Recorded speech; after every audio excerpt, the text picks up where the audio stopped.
Hey guys, hey, I think I need more headroom, don't I? I mean, look, is it like chopping off my head? Hang on, guys.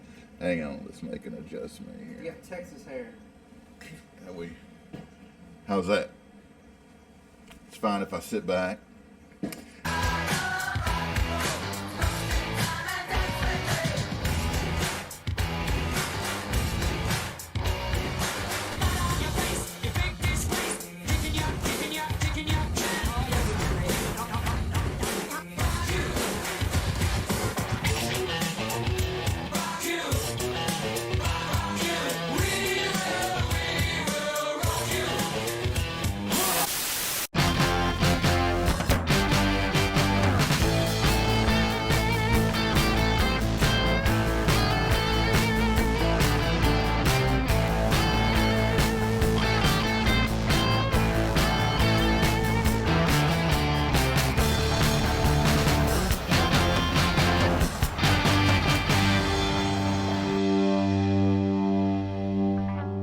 Hey guys, welcome back to Barside Jive. I am DC, your host, and I guess AJ's still out on assignment on Lake Granbury, wrapping his annual 4th of July event at his brother's, I guess. Not sure if he's going to make it back, but you never know. He may just pop in here any minute, so we'll just keep a chair ready for him. But I hope all of you had an outstanding and safe weekend celebrating our nation's independence from British rule. That's right, guys. It's the whole reason we celebrate. So we hope you had a great weekend. And for those of you that are back to work today, like us, because you know this is work, we are having a great time being back. And we hope that, Mondays can really suck, but a lot of you are probably off, but yeah, well.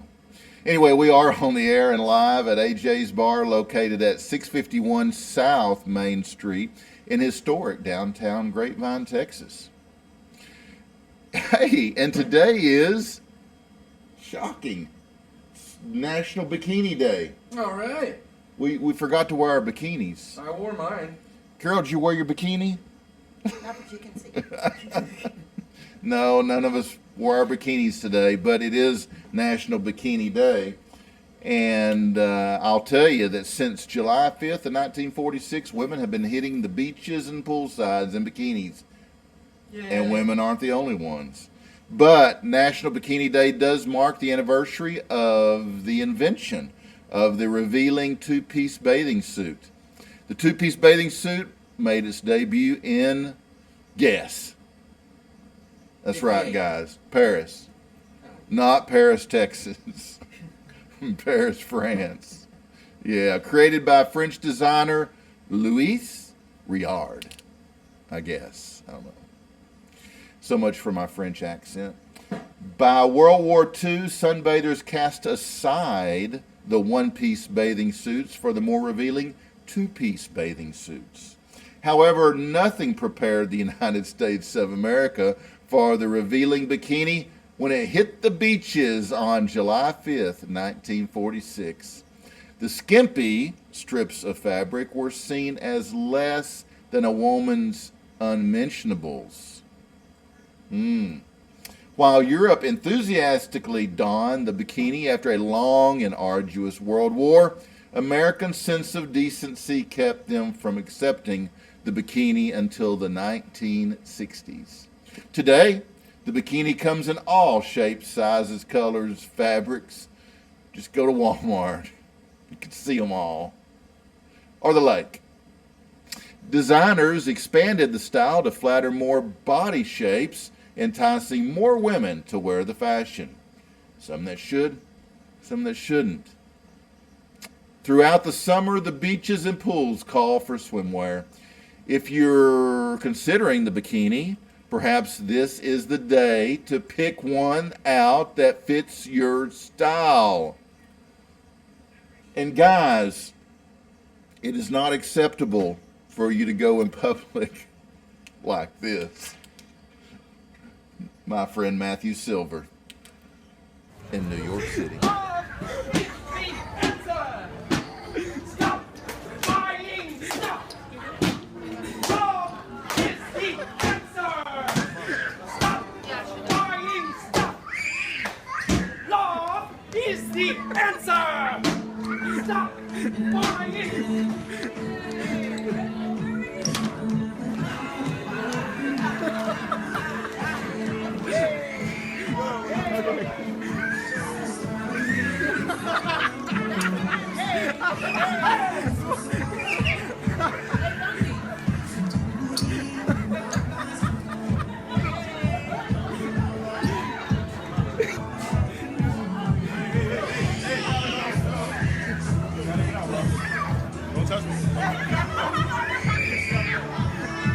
Let's go together!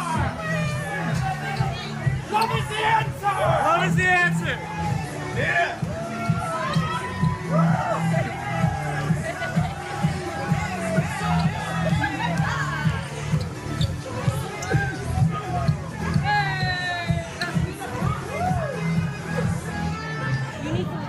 Love! I love you! I love you! I love you! I love you! We love you! I love you! I love you! I love you! I love you! I love you! I love you! I love you!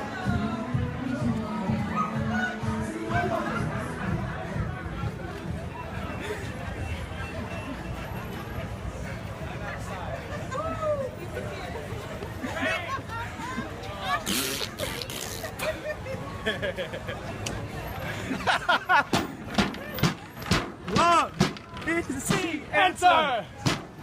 Love is the answer. Love is the answer. Love is the answer.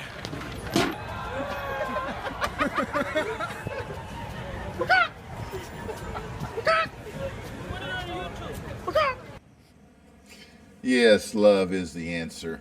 And Matthew Silver definitely brings it. I call Matthew my friend. Actually, I did an interview with Matthew. God, it's been probably a couple years ago. I have to use that, let you guys see it. Is he somebody I should know? Should. Everybody should know Matthew. Okay. Cool guy. So, yeah, maybe I'll have to bring a piece of that to this show so you can see my interview with Matthew. But, yeah, love is the answer. Anyway, guys, Matthew can pull it off. I don't know if most of you could, so just don't. But remember, you can celebrate today by using the hashtag National Bikini Day. There you have it. Well, wherever you are, we hope that you're sharing the show, Barside Jive, with your friends and family because it's just the right thing to do, you know, help us expand our ever-widening audience. My featured guest today is Carl Dixon. He's a real reason to watch this show because Carl is just a great guy. Carleton Anthony, Carl Dixon, is a Canadian rock singer, keyboardist, drummer, and guitarist. The guy can just do anything. He has been a member of the bands Coney Hatch, April Wine, and the Guess Who. And here he is now. Hey everybody, this is Carl Dixon from Coney Hatch and the Guess Who and April Wine, and you are watching Barside Jive.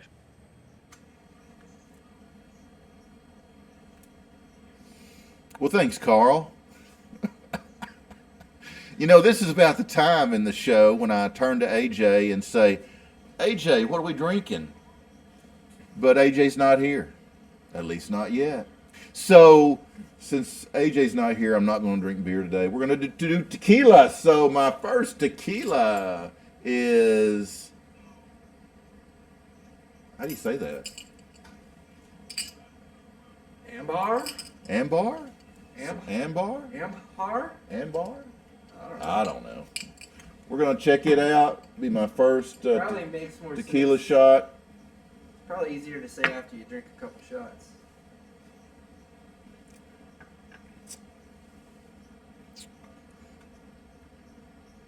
It's good. It's good. Had a little bit of an edge on it, but it's good. It's good. Yeah, it's not bad. Of course, I hadn't had a bad tequila. Except for the next day, I always thought it was bad, but at the time, it wasn't that bad.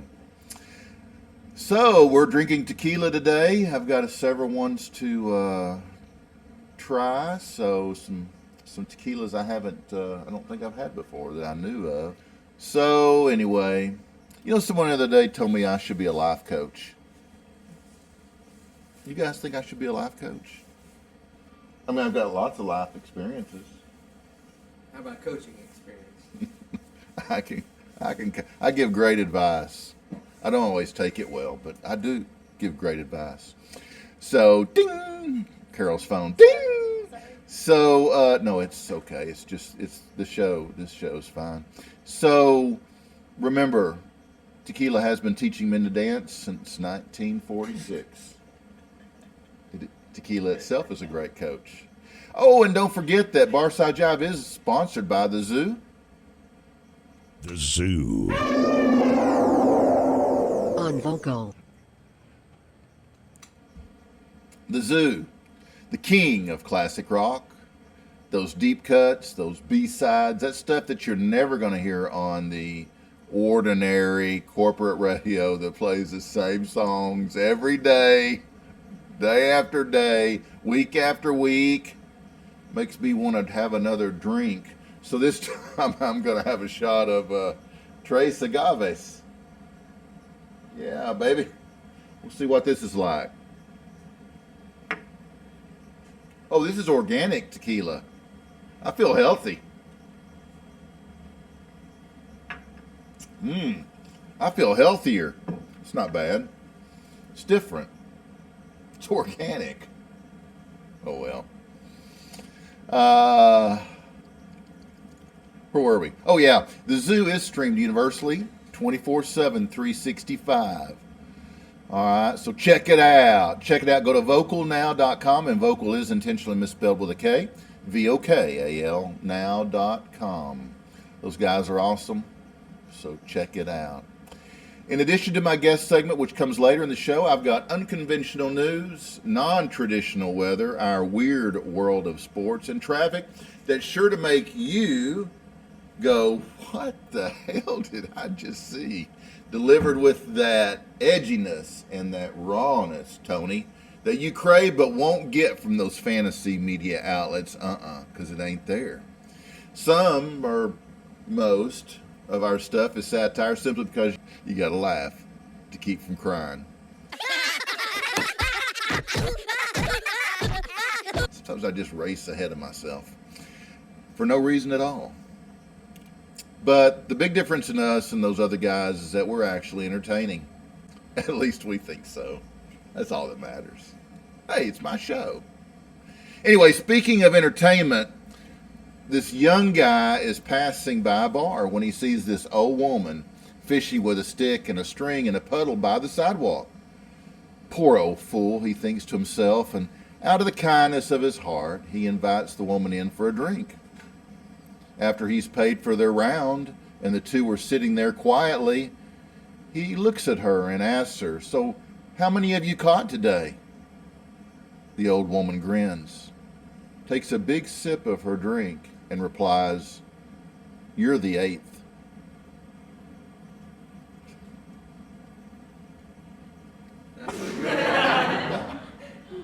You're the 8th? Okay. All right.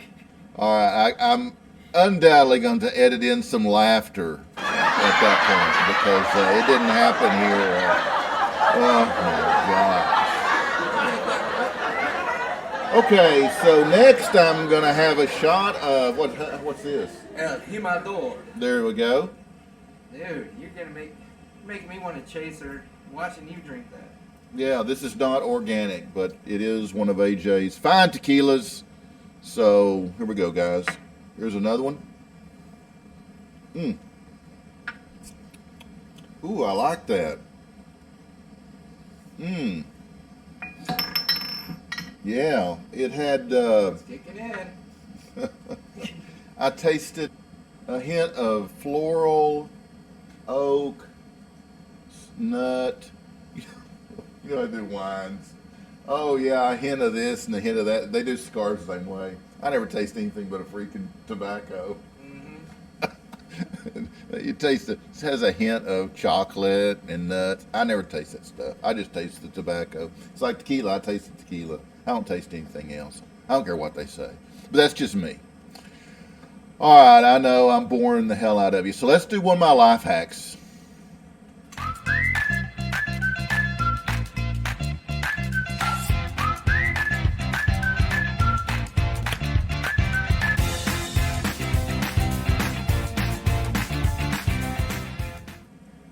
Sometimes I bore me. Anyway, here at Barside Jive, we believe in the importance of perfect marriages with those smoking hot wives out there. We also fully understand that not every person is perfect.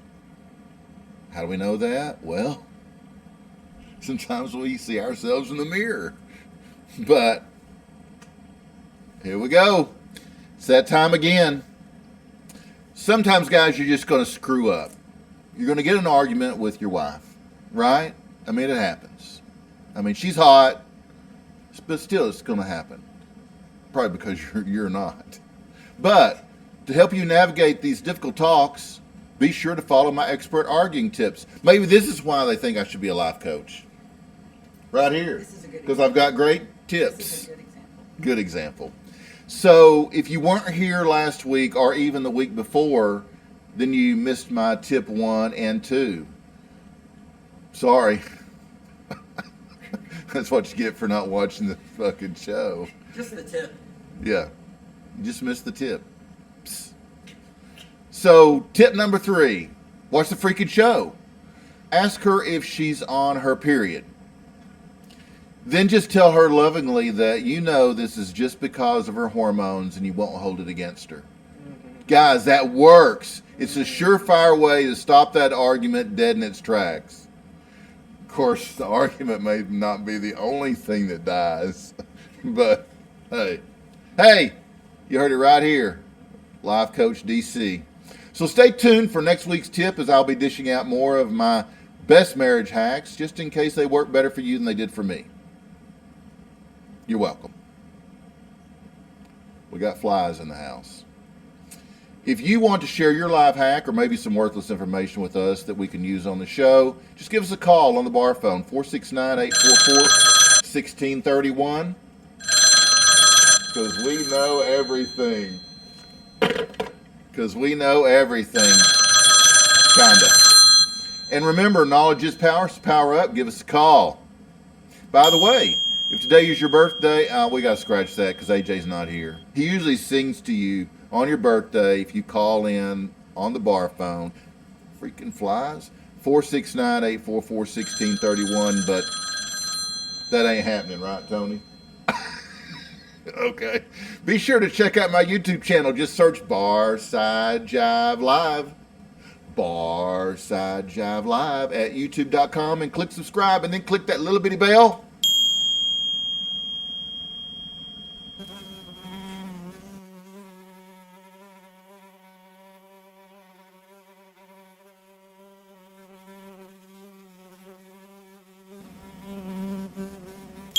No bell? No, we're belling. Oh, we are belling. Yeah. We just can't hear it. That's right. Okay. And you do that, you get my notifications when I post my premium content, which is free to all of you because you're premium folks. That's right. Did you see that fly? Yeah, He flew right across my screen. he's a camera hog. He is. Little actor. All right, and now a word from our sponsor, Nico Calm, baby. Sometimes life can be hard. Say goodbye to those unwanted erections with Nicocom. Nicocom contains tobacco, which reduces the blood flow to your penis and reduces sperm count. When life gets hard, try the gentle tobacco softness of Nicocom. Nicocom. The product not to take. Speaking of erections, Superman's flying around with a hard-on. No, I'm serious. Collect yourselves. Nope. Superman is flying around with this hard-on when he sees Wonder Woman naked on top of a building. So he thinks to himself, I could use my super speed to get in there and out real fast she wouldn't even be the wiser. Only like Superman could think. In a flash, he makes it over to her and then is again on his way, like in and out, real fast. Superman. What was that? Asked Wonder Woman. The Invisible Man responds, I don't know, but my ass is burning.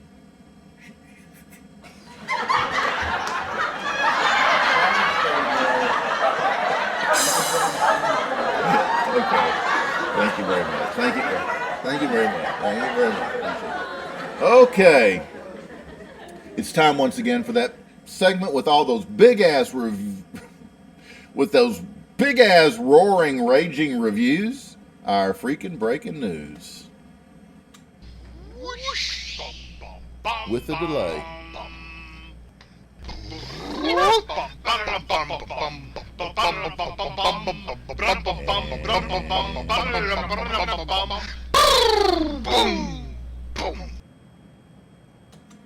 And here he is, DC.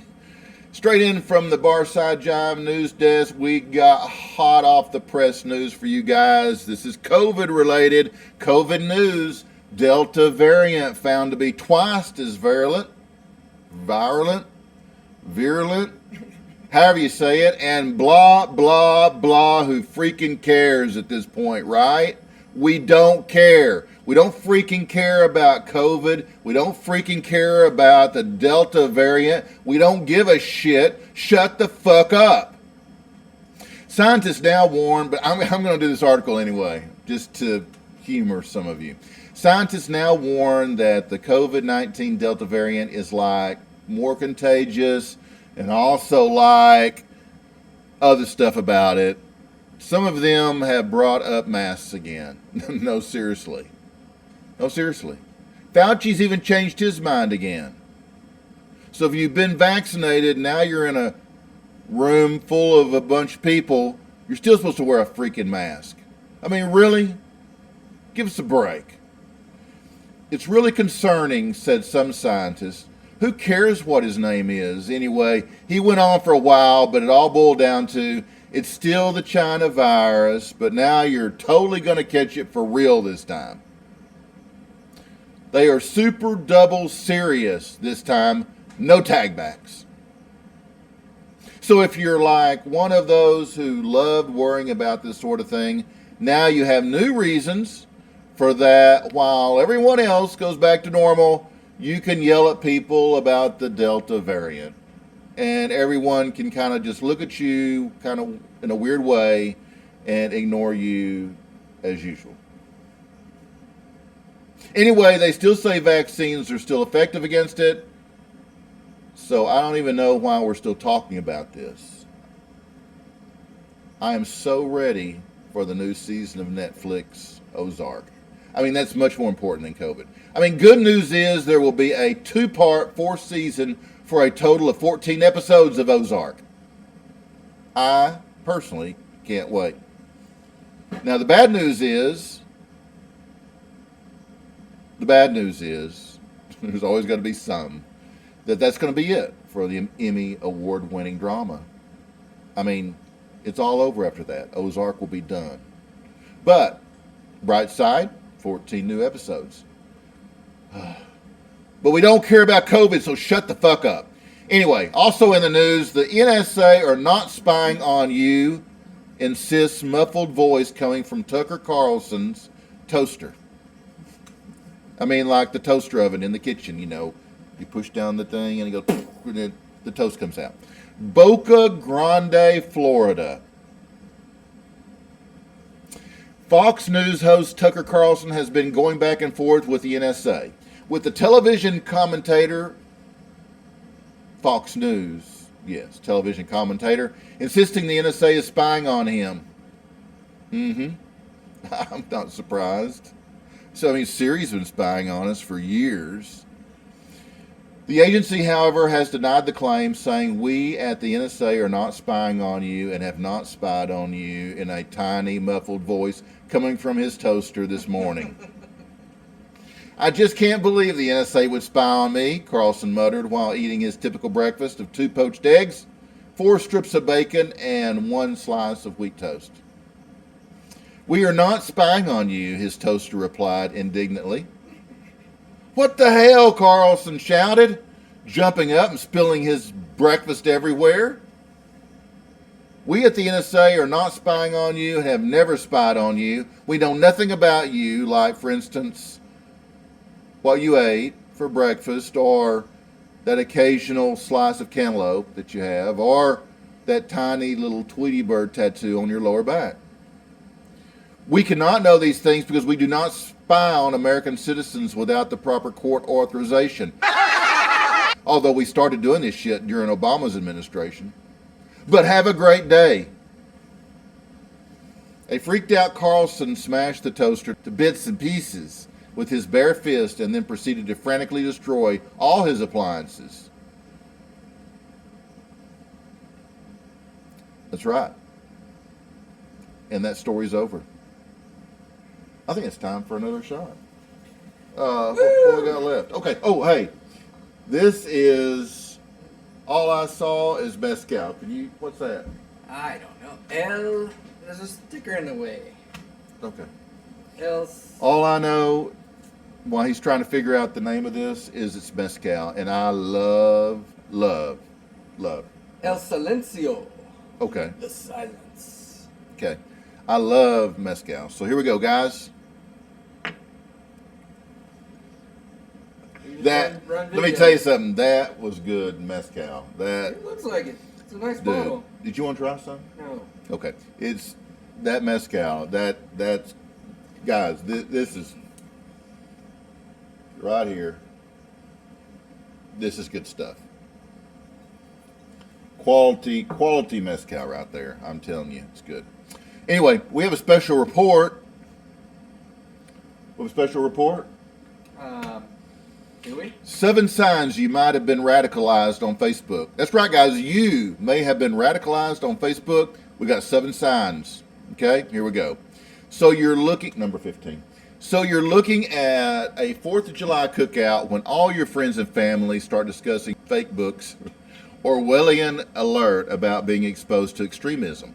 When it dawns on you, because you're just that premium person that you are, that everyone you know has received this alert except for you.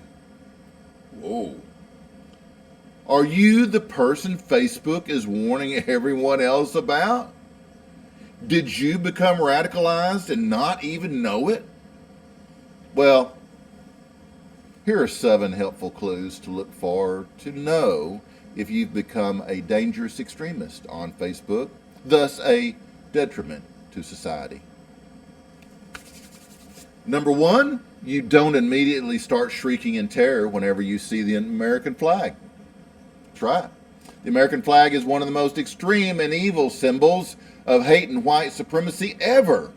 If you don't have a severe fit of blinding rage followed by angry posts on Facebook every time you see an American flag, you are complicit. Test yourself by looking at this. Again.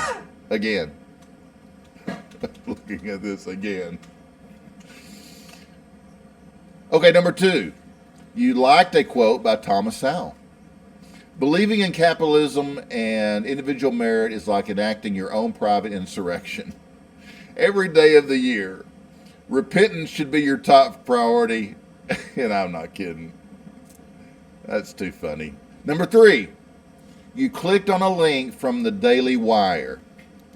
The Daily Wire is like the biggest insurrectionist newsletter ever. When insurrectionists are tired from overthrowing the government, they sit down and read the Daily Wire to learn reasons why they should overthrow the freaking government. Don't you know? Okay. Number 4. You engaged in outrageous COVID conspiracies about hydroxychloroquine. I kind of fizzled out, didn't I? I went, hydroxychloroquine. There you go. The China virus, aka COVID, originating in Wuhan, China's lab, and schools being safe to open. At least if you said these things before June 13th, 2021 at 4:56 p.m., when all of that suddenly became cool. Wow. Oh, this is number 5. You did not press like when one of your friends said that Trump was Hitler. Believing that Trump was not the second coming of Hitler is a gateway to the alt-right. Did you know? Didn't you know Facebook sees every time you scroll past a Trump is Hitler comment without liking it? I mean, they're always watching. Right? Yeah. They're always watching. Always. Always watching. Paying attention. Always. And number 6. Seis. For our Spanish speakers. Seis. You gave a thumbs up to one of those videos of Israel's Iron Dome. This one is like extra bad because it's like saying you're on board with the atrocities committed by the white supremacist state of Israel. They are brazenly oppressing indigenous missiles. And all you have to say is, me likey. Number 7. Siete. Muy bien. I mean, we might as well start speaking it because they're all coming across the border. We got to speak to these people. See? Al tequila y a las tortas ahogadas, sí señor. Ay, ay, ay. You post videos of yourself dressed as a buffalo storming the Capitol. I mean, duh. It's a telltale sign, though this does not require context. I mean, how would you guys compare me to, like, Joey Reid and Brian Stelter and Rachel Maddow? I don't know any of them people. I mean, really, how do I rate? Am I doing okay? You're doing okay. I'm doing okay. You're doing Okay. You're doing better than okay. I just want to make sure. You are. So violent revolts can be mainstream and peaceful if done for the right reasons. So just make sure there are no Republicans around if you're taking selfie videos while attacking federal buildings. Really. Check your feed carefully, and if you notice any of these signs in any one of your friends' news feeds, be sure to report them. We're not going to stamp out extremism without you turning in your friends and family. One step closer to utopia. Our special report was brought to you by... Play it, Tony. Your testicles and you. Take a good look. These are the unlucky ones. These unfortunate souls are suffering from ESS, enlarged scrotum syndrome. Here at the Atlanta Genital Institute, teams of doctors are at work around the clock to cure this dreaded affliction. Hi, I'm Dr. Zillman, and I'd like to talk to you about your testes. The human testicle is not unlike a balloon. Sometimes it is empty. And sometimes it is full. And sometimes, maybe this will help you understand. Just remember that your testicles, when treated with love and care, will give you years of maintenance-free service. But if abused, well, the inevitable conclusion. So next time, do the smart thing. Don't let anything come between your testicles and you. Thank you. That is one long PSA about your nuts. Seriously. I mean, that is one long freaking PSA about nuts. Anyway, also from the Barside Jive news desk, I mean, that's why you're here, right? Our trending news items segment is brought to you by our friends over at Body Action Products. And here he is, Body Action Products spokesperson, AJ. Oh, hell, AJ's not here. Okay, I guess I got to do it. All right. Number 19. You want to do it? What? You want to do the commercial? Yeah, do it. You don't want to do it? Did you? Come on. Have we done 19? We have not. Let's do 19. You ready? Yeah. All right. Okay, guys. Body Action Anal Bleach Gel is a concentrated, intimate area skin lightening. You sure don't want to do it? I'm sure. Skin lightening Even more gel. sure. We almost have it. It is formulated to help improve the appearance of uneven skin tone and diminish discolored areas of the skin. Man, where is AJ? It's ideal for anal, vaginal, penis, scrotum, nipples, dark underarms, and any other intimate area skin lightening needs. For that asshole in your life that just needs to lighten the fuck up. All right. Oh. I think it's time. Definitely. Anyway, whatever this stuff is, it's really good. It's a mezcal. And what'd you say the name of it was? El Silencio. There we go. And here we go. Cheers. Cheers.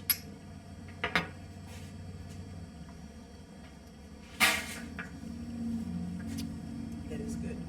It is good. It is good. Trending nationally.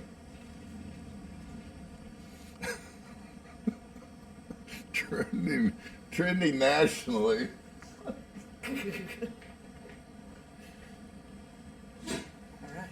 Trending nationally.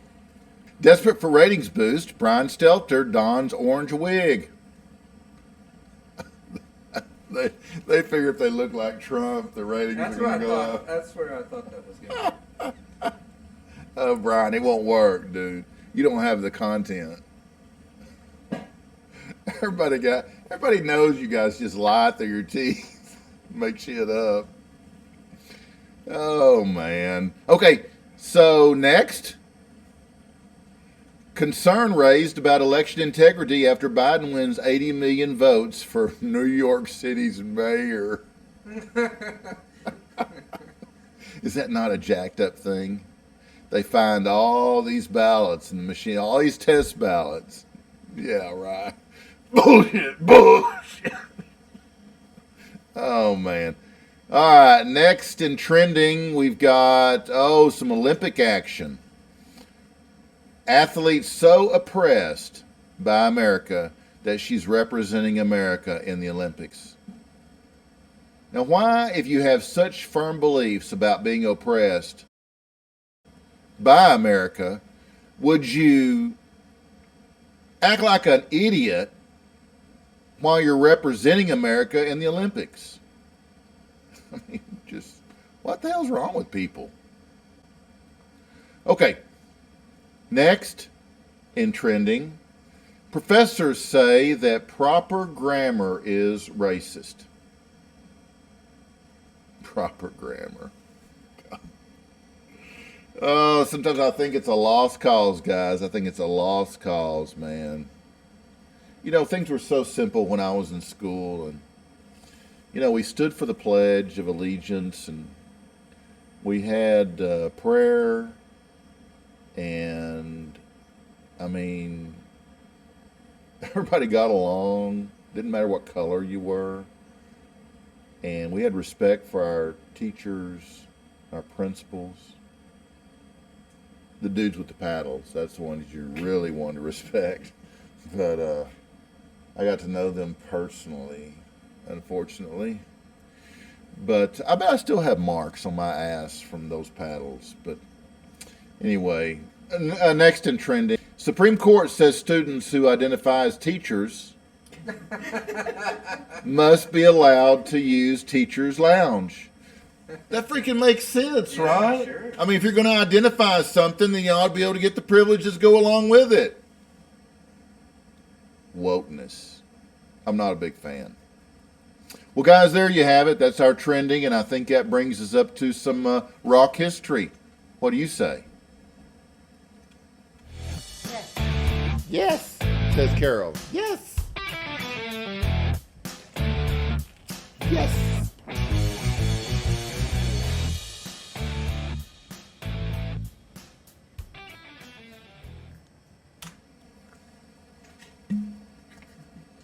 Bro, driving home? Dude, I got like a 3 o'clock interview. I'll be here till like 6. In the morning? No, in the evening. In the afternoon. That's like 5 shots. Dude, this is nothing. 6? This is nothing. Ugh. This is nothing. It's July 5th, and here are some reasons why this day matters most in rock history. Because in 1965, Marty Balin and Paul Kantner formed a folk rock group that would go on to become the Jefferson Airplane. And weren't they cool? What was the name before Jefferson Airplane? Jefferson Starship. No, it was that. No, I'm backwards. Yeah, that's It was right. Jefferson Airplane, then Jefferson Starship. Then it was just Starship. Now it's just. Then it was just Starship. Now it's Jeff Star. It's transition, like us. I mean, we transition. I mean, hell, I used to be a cop. I mean, I've transitioned. Okay, in 1969, the Rolling Stones turned their free Hyde Park concert into a memorial service for late co-founding member Brian Jones, who died in his swimming pool on July 3rd.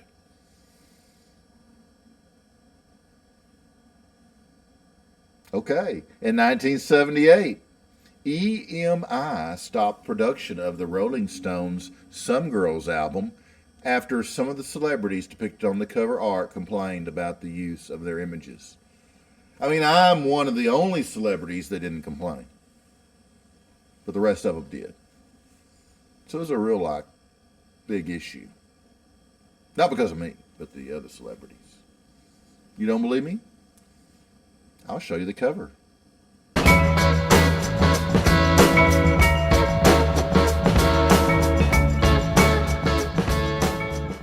And in 1994, Hootie and the Blowfish released their debut album, Cracked Rear View, which went on to become the best-selling album in the history of Atlantic Records. Can you believe that?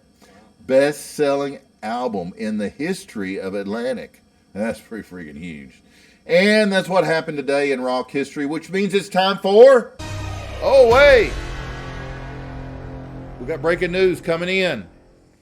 Hot off the wire, Tony. What? Guys, we've got some breaking news in Mobile, Alabama. Are you kidding? Yeah, regarding a leprechaun sighting. Give me the gold. Let's go to Lucinda Pearl, who is live in the Crittenden community with witnesses. Oh, no. Curiosity leads to large crowds in Mobile's Crichton community, many of you bringing binoculars, camcorders, even camera phones to take pictures. To me, it look like a leprechaun to me. All you gotta do is look up in the tree. Who else seen the leprechaun say yeah? Eyewitnesses say the leprechaun only comes out at night. If you shine a light in its direction, it suddenly disappears. This amateur sketch resembles what many of you say the leprechaun looks like. Others find it hard to believe and have come up with their own theories and explanations for the image. My theory is it's casting a shadow from the other limb. Could be a crackhead that got hold to the wrong stuff. And it told him to get up in a tree and play a leprechaun. We're going to get down to the bottom of this. Yeah, it's still on there, guy. Don't be afraid. Don't be afraid, man. This guy helping to direct traffic says he's prepared for his encounter with the leprechaun. He's suited up from head to toe. This wars off spells right here. This is a special leprechaun flute, which has been passed down from thousands of years ago from my great-great-grandfather who was Irish. I just came to help out. Others just came to get lucky in hopes a pot of gold may be buried under this tree. I'm gonna run a backhoe and uproot that tree. I want to know where the gold at. I want the gold. Give me the gold. I want the gold. And there you have it. It's all about the leprechauns, baby. Why should you not borrow money from a leprechaun? Because they're always a little short. Okay. Cheesy. Do leprechauns make good secretaries? No. Well, sure, because they're great at shorthand. They're great at shorthand. Oh, that was kind of corny, but it was a great lead to what's coming up next. Let's do sports.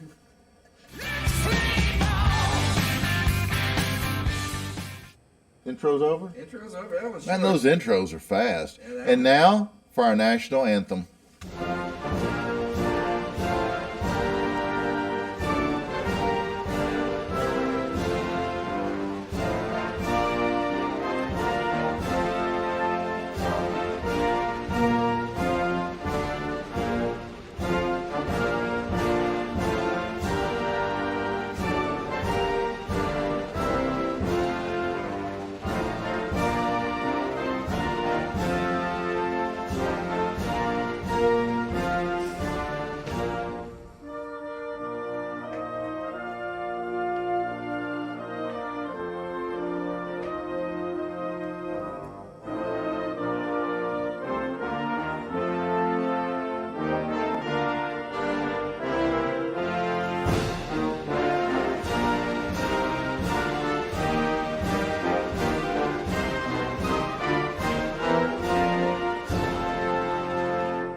Well, guys, they may not stand for the national anthem at your sports venues nowadays, but here at Barside Jive, we will.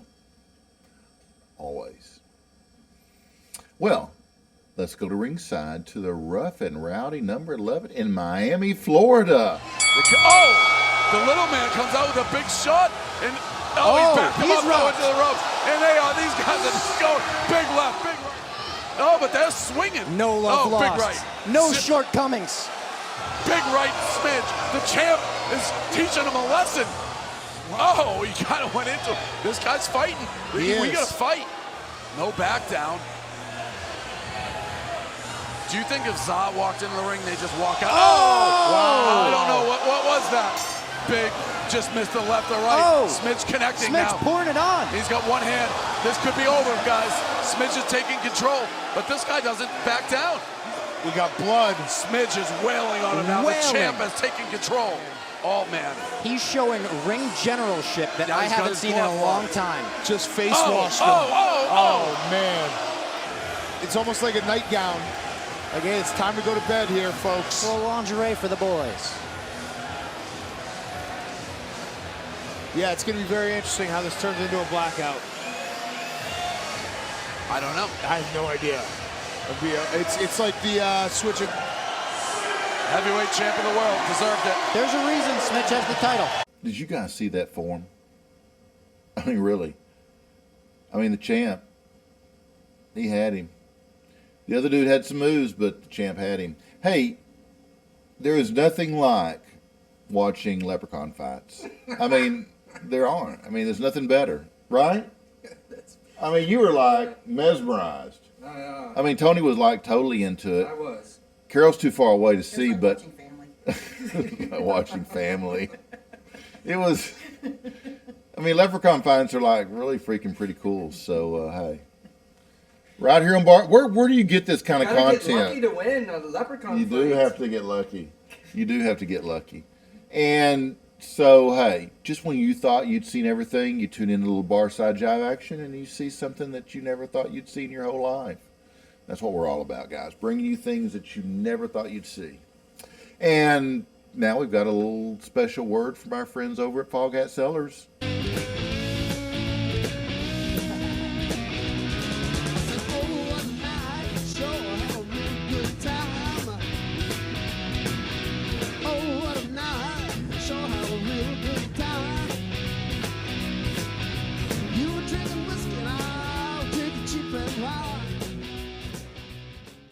Hi DC, thanks for having us on your show.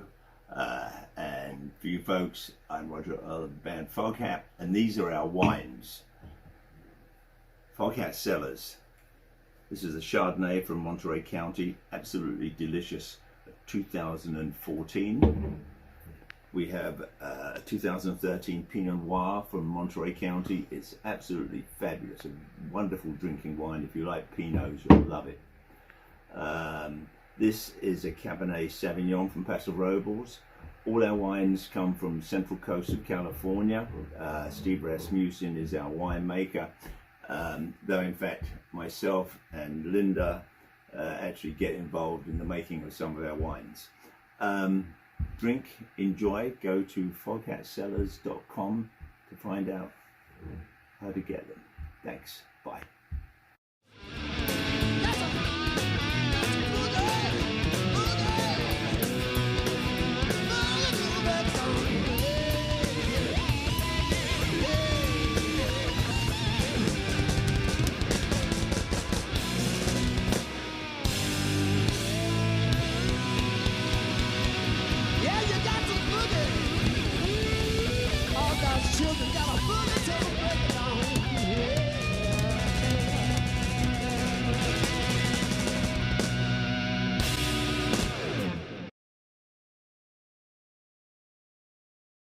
Well, don't forget to use our special coupon code Barside Jive. Barside Jive at the checkout screen for a 20% discount off your entire purchase. And you can even get a bottle autographed by the legendary drummer Roger Earl, the only remaining member of that classic Foghat lineup. He will sign that bottle and ship it to you for a nominal charge. So check them out, foghatsellers.com.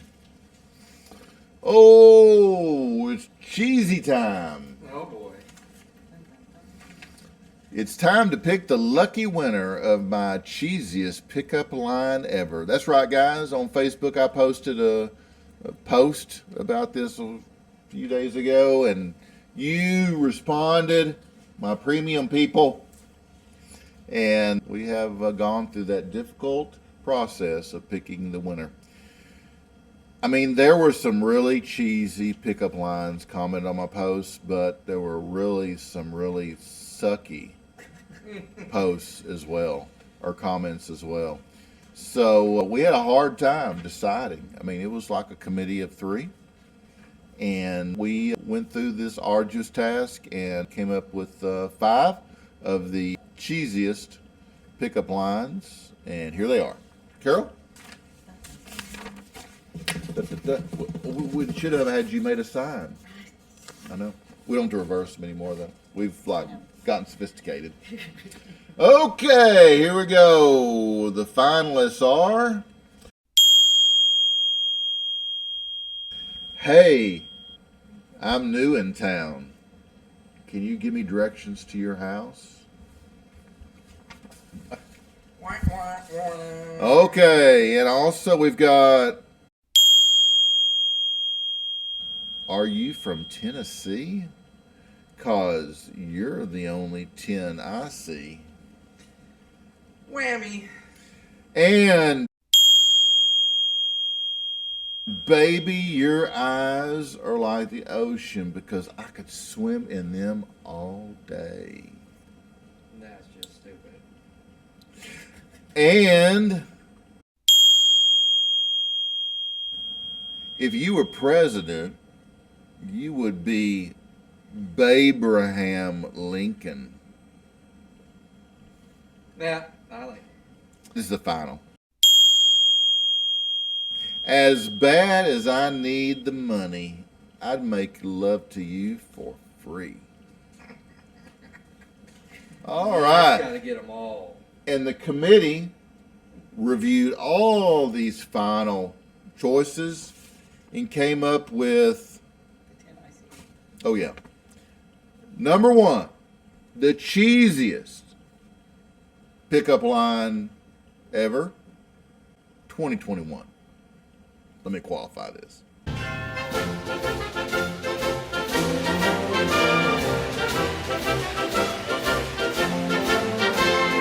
Are you from Tennessee? 'Cause you're the only 10 I see, from James Craigmile. James, congratulations, buddy.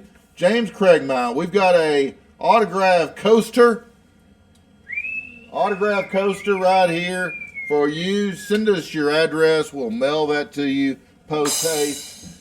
You get a Carbach Love Street coaster with our signatures, our autographs. Hey, I fixed mine. All right, here you go. Hey, baby, are you a firecracker? 'Cause you make me want to go bang. No, still no good. Anyway, I think it's time for some weather.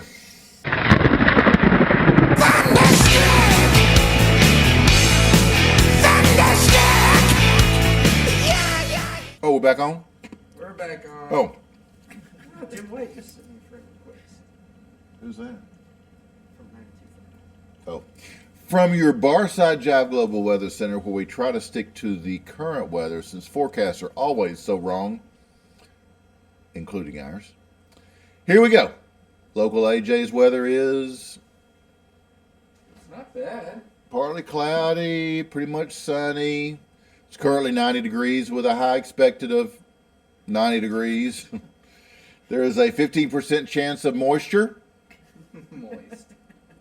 Air quality is okay. Winds out of the southeast at 10. Humidity is a very moist 56. I don't give a crap if the humidity is 26%. It's still freaking humid.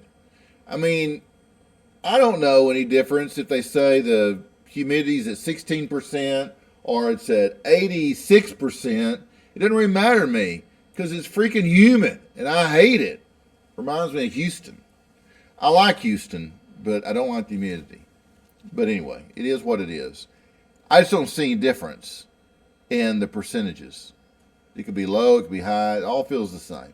I like sweat. My shirt gets wet. And the sun will set, that all rhymed, at 8:40 p.m. 8:40 p.m. today, guys. 8:40 p.m. So you've got till 8:40 p.m. to do your stuff outside. It's cool. We are always improving our weather reports with cutting-edge technology thanks to your donations to paypal.me/Barside Jive Live. So using the aforementioned technology, we will recap using our exclusive Barside Jive outdoor rating system. Here we go. Here we go. More mezcal. I think Carol wants one. Do you want another? Sure, thanks. Here. I'm like bartending today. Thank you. I think Tony might want one too. It's my second calling. Do you mind using one of my glasses? I mean, we kiss all the time, so. That's right, that's true. It's alcohol. But your tongue isn't, it's kind of thick. What? Okay. So, umbrella index is, are we doing it now? Let's wait. Let's wait. Hold on. Wait. Umbrella index is, nah, you won't need it. UV index is, I hate it when AJ's not here. UV index is very high. Mosquito index is moderate activity. Sweat index is comfortable. Heat index is slightly hot. And as for the moon phase, who really gives a rat's ass? The moon does. Nah, but I don't. It's my freaking show. Smash. So let's go to Nigel Bush in our Fox 10 affiliate, who's standing by in our sophisticated AccuWeather Center for an update on extraordinary temperatures. Arizona. That's right, guys. Arizona, our neighbor to the west, is experiencing across the state. Let's go. We'll bring you on into the temps, and we're all doing okay. Wow, 750 degrees in Gila Bend right now. And 1,270 in Ahwatukee. I'm melting! Melting! Oh, what a world! What a world! Ah, look out! I'm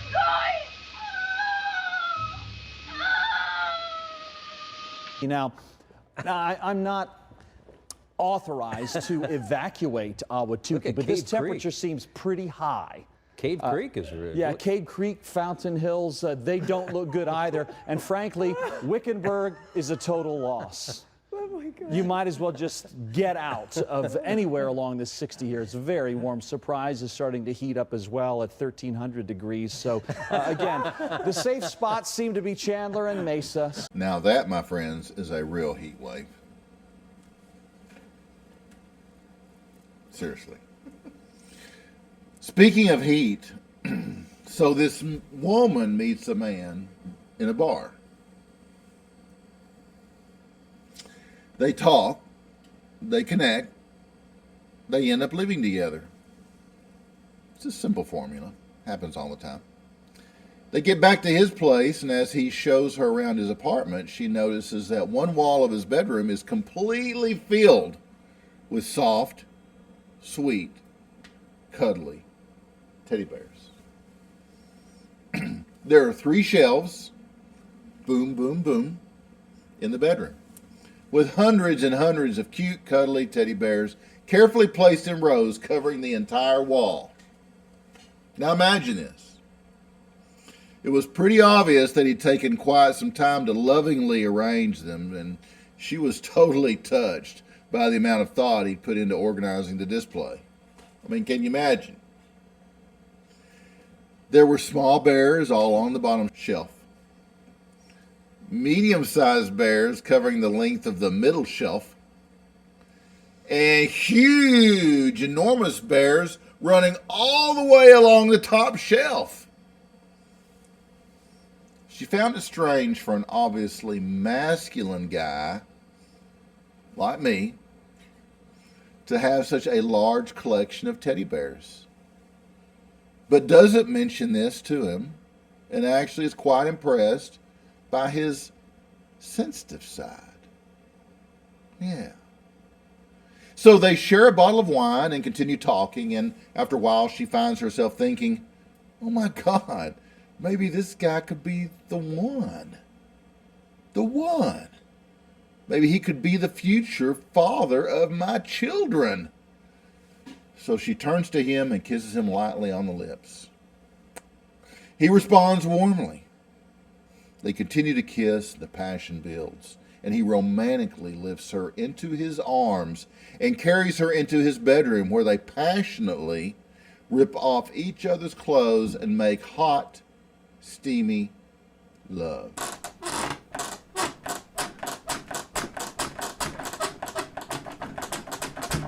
I mean, she is so overwhelmed that she responds with more passion, more creativity, more heat than she has ever known. After an intense, explosive night of raw passion with a sensitive guy, they are lying there together in the afterglow. You know, it's cigarette time. Tony? What? Cigarette time. Oh, gotcha. It's cigarette time. With a Tony delay. Hold on, I want to watch that again. Oh, yeah. Now I know what time it is. So the woman rolls over. Ding! So the woman rolls over, gently strokes his chest, and asks coyly, well, how was it? The guy gently smiles at her and strokes her cheek, looks deeply into her eyes, and says, help yourself to any prize from the middle shelf.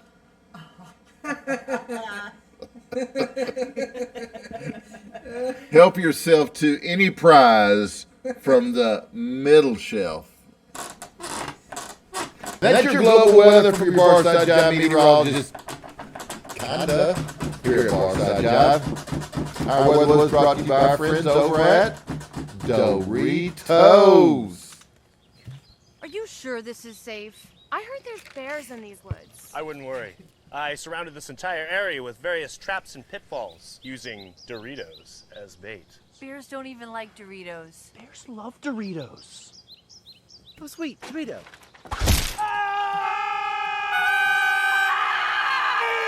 I can't reach it! Where's Milo?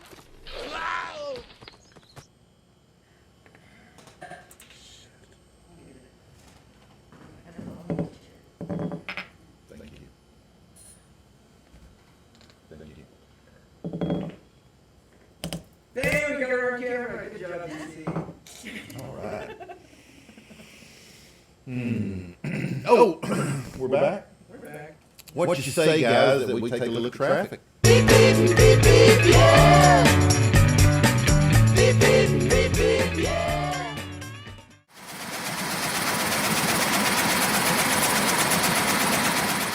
Oh, how's it look out there on South Main Street today, AJ?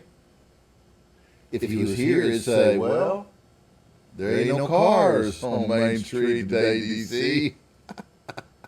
So I'd say, it may be fine here on Main Street in historic downtown Grapevine, Texas, AJ, but let's go to Shyla Perkle on the scene for a major multi-car accident involving a power pole in Phoenix, Arizona, with a live report. Got a lot of Arizona stuff today.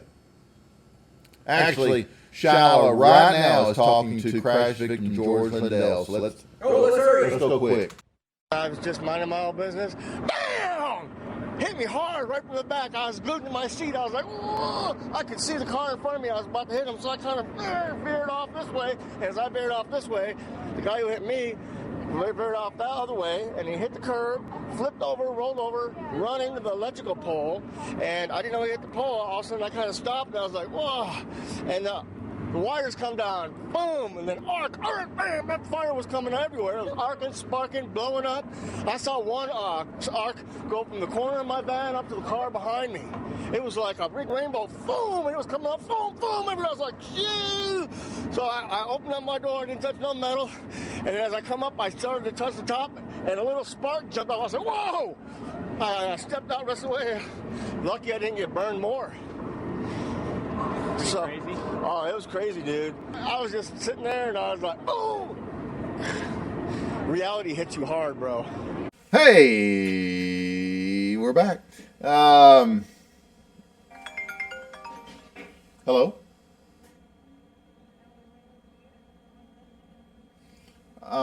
Can you say that one more time? Hello? Do you speak Spanish? ¿Sí? You see? Qué bueno. Bueno, mi nombre es Rosa y le estoy llamando para compartir con usted un pensamiento bíblico muy hermoso. ¿Me permite leer lo que dice Isaías 25:8? Rosa, do you like mezcal? No hablo español, ¿verdad? You mezcal. ¿Te gusta mezcal? Que tenga buen día. Adiós. Adios. We tried. I don't know if she liked mezcal or not, but I do. Anyway, so a blind man enters a bar and finds his way to a bar stool. After ordering a drink and sitting there for a while, the blind guy yells to the bartender, "Hey, you, want to hear a blonde joke?" The bar immediately becomes absolutely quiet. I mean, you could hear a pin drop. In a husky, deep voice, the woman next to him says, "Buddy, before, you know, if they start out the sentence with buddy, there could be an issue. Buddy, before you tell that joke, you should know something. The bartender's freaking blonde. The bouncer is blonde. And I'm a 6-foot-tall, 200-pound blonde with a black belt in karate. What's more, the fella sitting next to me is blonde, and he's an MMA fighter. And the dude to your right is a blonde, and he's a boxing champ. Think about it seriously, mister. You still want to tell that blonde joke?" The blind guy says, "Nah, not if I'm going to have to explain it 5 times. I don't get it. Well, that'll bring us up to our featured guest segment, which is sponsored by Hippin' Hippie. Hippin' Hippie is a planet-loving company known for its high-quality, earth-friendly, 100% recyclable candle line and natural body care products. It's no wonder eco-supporting people love Hippin' Hippie. HippinHippie.com. I mean, really, it's what keep us looking so good. As I mentioned earlier today, my guest is Mr. Carl Dixon.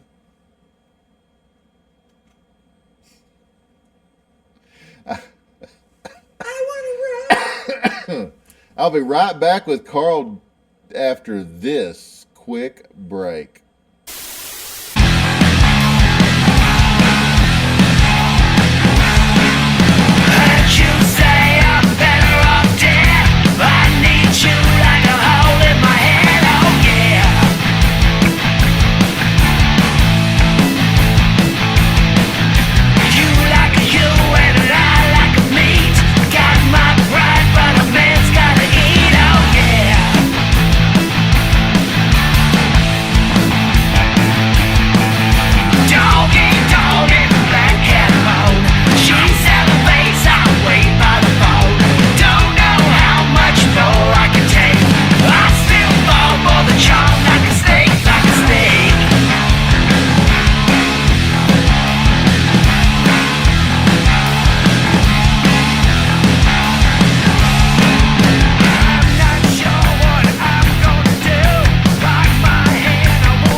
mean, I'm actually in a bar.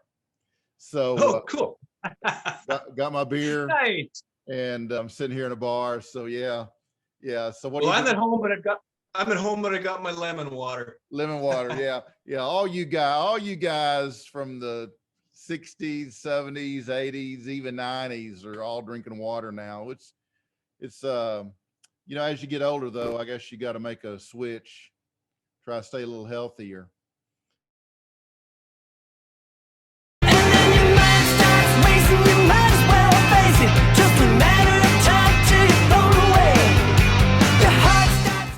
Welcome back to Barside Jive. It is time for me to introduce my guest, Carl Dixon, a Canadian rock singer, keyboardist, guitarist, and songwriter who's been a member of 3 iconic bands, Coney Hatch, The Guess Who, and April Wine. It's great having you here today, Carl. Thanks for inviting me. Real pleasure. I wish I was in the bar with you. Dude, I do too. We could have some beers with our conversation, maybe one day. Yes, sir. You guys, I know you're going to make it to Dallas one of these days, so maybe it's been a while. Been a while since I've been to Dallas. Yeah, well, maybe we can get you here, and then we can have that beer in the bar. Sounds good.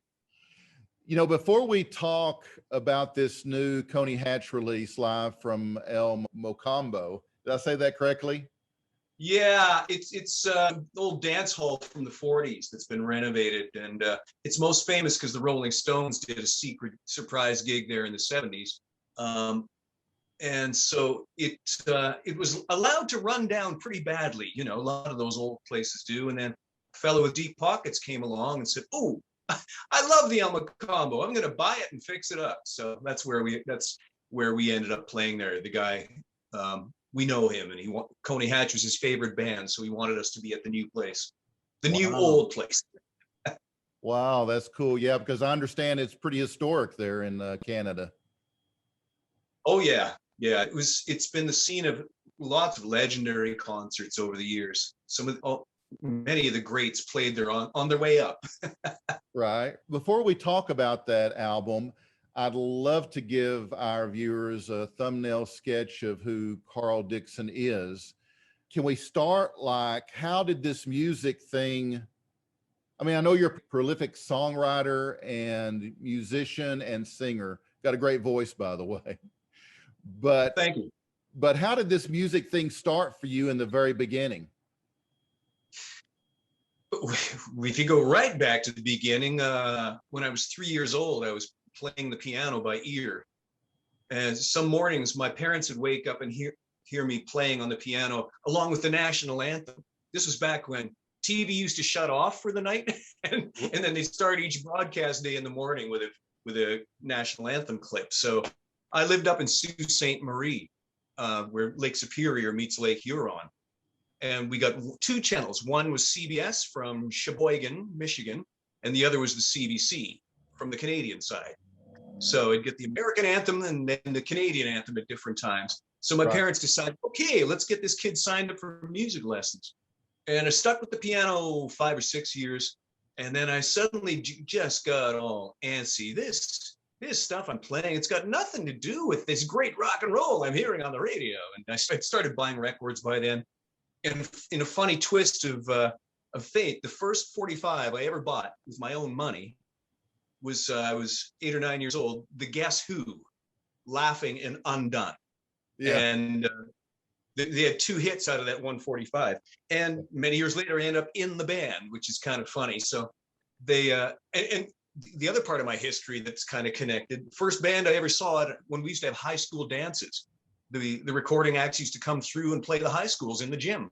And first one I ever saw was April Wine at my high school. Years later, I ended up in that band too. So, wow. So yeah, awesome? And the first big concert I ever saw was the Guess Who at the old football stadium where the Toronto Blue Jays used to play.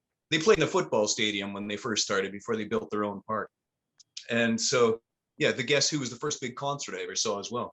So my joke is, well, those bands had to keep going long enough for me to get old enough to join them. Yeah. Wow. Otherwise, I wouldn't have had a shot. So the music then, you know, from that, I switched to guitar, hated it because I had a crappy guitar and I had a folksy singer who was teaching me little boxes, you know, ticky-tacky, you know, and old sea shanties. And I thought, what is this? You know, the rockiest we got was we learned Windy by the association. And I thought, Wow. oh man, I hate this. So I dropped that for a while, went to playing drums. And I got my teaching qualifications in drums and percussion. There's, in fact, when I needed work sometimes, I had friends with an Eagles tribute called Hotel California. So there's people in this world that only know me as the drummer from Hotel California. Is that right? Well, because I did some tours. These guys are other northern boys that said, Carl, we need somebody to go on tour with us. And if I had nothing to do, I'd go out with them, right? So, yeah. And then in April Wine, I was basically stationed by the keyboard. So there are other people that only ever saw me there and know me as the keyboard player from April Wine. and so I've got these different slots depending on the audience that saw me at the time. So yeah, I switched back to guitar when I realized girls like that stuff. And some local guys, they were really old. I was 15. And some of them were 25, 26. Holy cow. You know, one of them was even a school teacher. This is weird. But I was the only one in the neighborhood that could sing Doobie Brothers stuff, which was big at the time. And, you know, some other stuff that had to be on the song list. So I joined my first band when I was 15, and I was working in bars starting when I was 16. And it all kind of progressed from there, one band after another as I got better and people change interests, and I was looking for new horizons. So eventually I ended up going on the road with some high school buddies. Every young band has the friends they played with in the garage, and they take it on the road. Right. And generally those things end up disastrously, as mine did too. Then I moved to Montreal for a couple of years and joined a band there that I met with while I was out with my first disastrous band. And Montreal wasn't taking me anywhere, but I learned a ton about living on my own and being on the road with a professional outfit. And then I moved back to the Toronto area, and I was looking every day for the Toronto Star newspaper classified ads, because they had a section back then, section 635, dramatic musical talent. And you'd see ads for lounge piano player needed for bar gig close to the subway, or bass player needed for ZZ Top tribute, no goofs, you know. and one day I opened, and this was when I was back at my parents' place when I moved back from Montreal, and I was going out playing road hockey day, winter, and so all my buddies were still in town. We'd go out playing road hockey every day, and then I'd come home and check the newspaper ads. And one day I opened it up, and there was working rock band with management seeks singing guitar player. Call this number.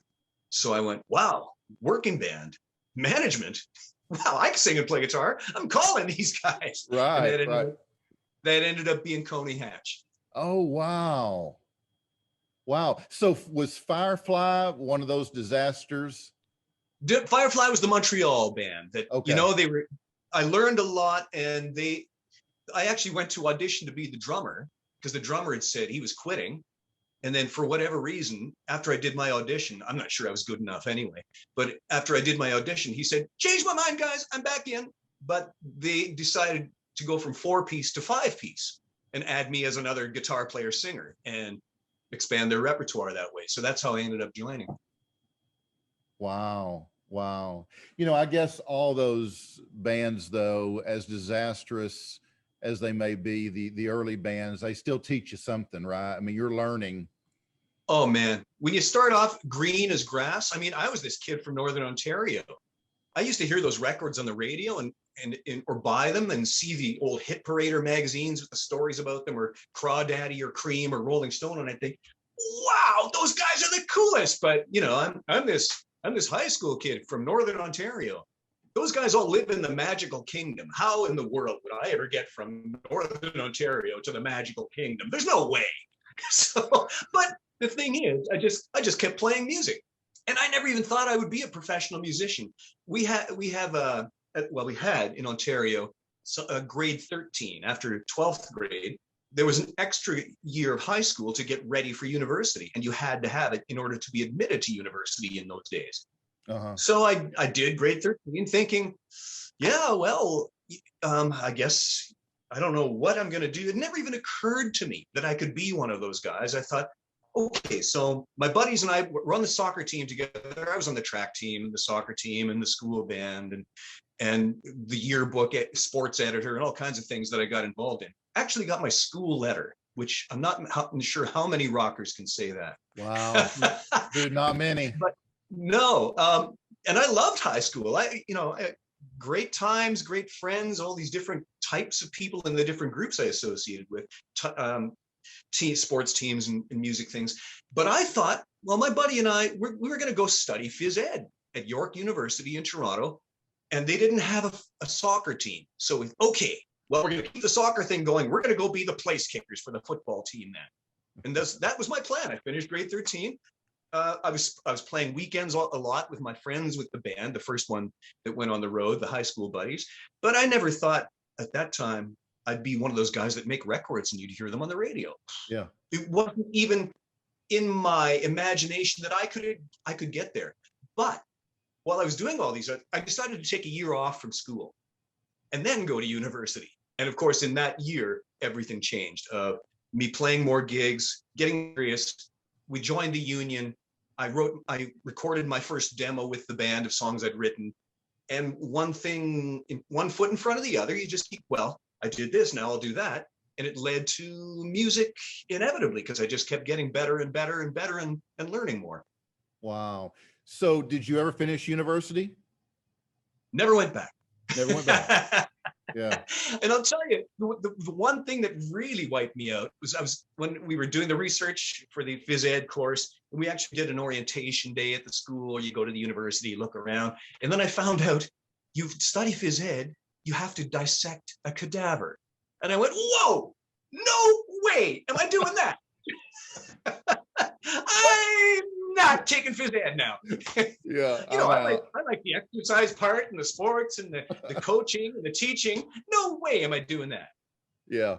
Yeah. I was going to ask you, was music always your thing, or were you involved in other activities, which you've told me you were? But one of the activities that you were involved in, I guess, as a young guy, you said road hockey, which I guess is just like ice hockey, but it's on skates, right? It's you're running around in your running shoes in the snowy parking lots at the high school or out on the street, or that scene in Wayne's World where they're out in the street and they yell "car." That's life in Canada. Yeah, it really is. That big Mike Moore. No, is that the right name? No, not Michael Moore. Mike Myers. Myers. Yeah, Mike Myers. Yeah, Mike Myers. He grew up in Scarborough, which is part of Toronto, and that's just what you did in the winters when you were a kid. You take out some nets, put them on the road, and then each time a car comes, you yell "car," and everybody steps aside, pulls the nets off the road. Then the car is gone. You pull everything and resume the game. So that was something we loved to do. And I played ice hockey too, but I wasn't as good as a young fella as I was later on when I got a pair of skates that fit me.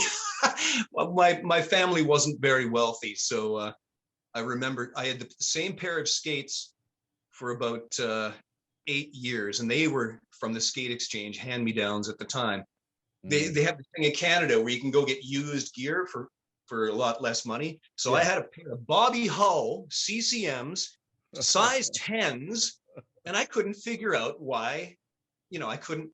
I couldn't stand very well in them, but I was in great shape, and I was doing the weights and all that stuff, and I was a 400-meter sprinter on the track team. So I was burning way more energy to skate at all than I should have been.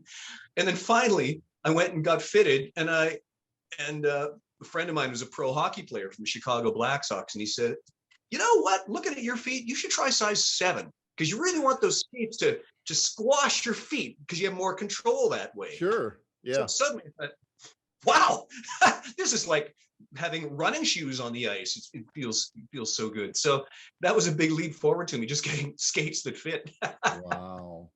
Yeah. It's funny that you mentioned car, because that brings back memories for me, because we used to play football on the street, And inevitably someone would yell car because we'd have to, get out of the road while, the cars pass. So I guess a lot of us experienced car.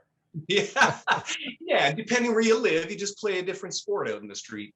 Right. So you ended up in Coney Hatch. Great songs. Now, we still play several of your songs on the zoo, on the radio. There was a FM station here in Dallas called KZW, aka the Zoo, and it still exists today, but it's not FM. It's streamed all over the world. Okay. So we still play your music. So, well, we play April Wine and the Guess Who as well, but we play a number of Coney Hatch tunes. So that's really cool. Tell me about Coney Hatch. The band was already formed when you started, right? They've been going for about 8 months, I guess. And as so often happened, I described, you leave home with your high school buddies and you go out on the road with your rock band, and reality just goes smack, smack, smack, punching you in the face over and over. Some guys can take it, other guys can't. And, my first band, everybody quit, went home, went back to school, got married, got jobs. This is too hard. I said, where's my next band? And so when Coney Hatch first went out, there was a few guys that knew each other. And the singer who I replaced, he was an AC/DC freak. So when I joined, the band had been doing a bunch of AC/DC and stuff like that. But he decided this is too hard, and he quit to go back to university. And he became an engineer, and he's very happy living in Ottawa now with an engineering firm. And we're friends to this day, the guy I replaced, because he had no bitterness about it. He was done. Yeah. So I went to meet them after I saw that ad, and I did an audition.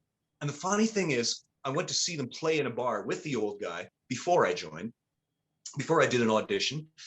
And they played a bunch of original songs. And I thought right away, okay, that's cool, because you can't get anywhere without your own songs. Nobody will sign a record deal to somebody that plays AC/DC really great. It doesn't matter. It doesn't matter. Yeah, who cares? Yeah, they had about 10 or 12 of their own songs. Now they were kind of, as I said to myself, these are the strangest original songs I've ever heard from a band, but at least they're doing it. And funny thing, of all those songs they had at that time, only one of them ever made it to a record. And when I got in, we started writing new material in, and I started singing a lot of the songs that we were working on at that time. And Andy Curran, who was the founder of the band, really, with the drummer Dave Ketchum, always wanted to be a singer himself, but he has quite a different vocal approach. We used to call it talk singing when we first started, but now he's figured out some melodies in there as well. Yeah. And we're dear friends to this day for many reasons. But once I got in there with Coney Hatch, I didn't really think about it. It just felt, okay, here's a band that, we can go places. It was a perfect 4-way balance of personalities. Everybody sort of keeping the other one in check so that nothing ever went too far in one direction. Nobody got too crazy with the others, because we had a good collection of energy between us. And for those who are into astrology, we had one each: one earth, one air, one fire, one water. And really, if that was a factor, I'll buy it, because it worked. Yeah. If somebody wants to tell me that's why, I'll say, sure, why not? Right. So we were writing songs right from the second week we were together, getting up in the morning after playing till 2 a.m. the night before to go into the bar before it opened and rehearsing, while the caretakers were vacuuming around the place, and we'd go on the stage with our gear, still waking up with a cup of coffee, hungover, partied, whatever. But we'd work on the new songs, because that's how we wanted to develop our act. That was the only time to do it, because we'd be out on the road playing in a bar for 6 nights in one place sometimes. Then on Sunday, you drive to the next town, then you're there for another 6 nights, and you never go home. You don't have a way to rehearse at home. So this was the way for us to progress and develop our material. And about 3 months after I joined, we had a gig in downtown Toronto for the first time, a famous place that isn't there anymore called the Gasworks. And all of all of Canada's biggest bands went through the Gasworks in Toronto at some point. Rush was there, Triumph was there, Max Webster was there. Everybody you can think of from Canada that became well known went through that bar at some point. So we met Kim Mitchell at that time, who was the leader of Max Webster, now a highly regarded solo artist for many years. And he had just quit Max Webster and was looking for something to do. So he came, saw us, said hello, talked a bit. Well, we heard a couple of days later, he called our management at the time and said, I want to work with these guys. So let's schedule a demo session and I'll produce a demo for them. And I still have the notebook. We were up in northern Quebec somewhere when we got the news. And I have this notebook where I wrote down in the journal to myself, Kim Mitchell called our manager and he's going to produce a demo and it's unbelievable. My scroll gets this big on the page, because that was, as I said, I never imagined I'd be one of those guys. And suddenly a guy that's in that Magic Kingdom is reaching down. Here, guys, come on in. I'll help you. Yeah.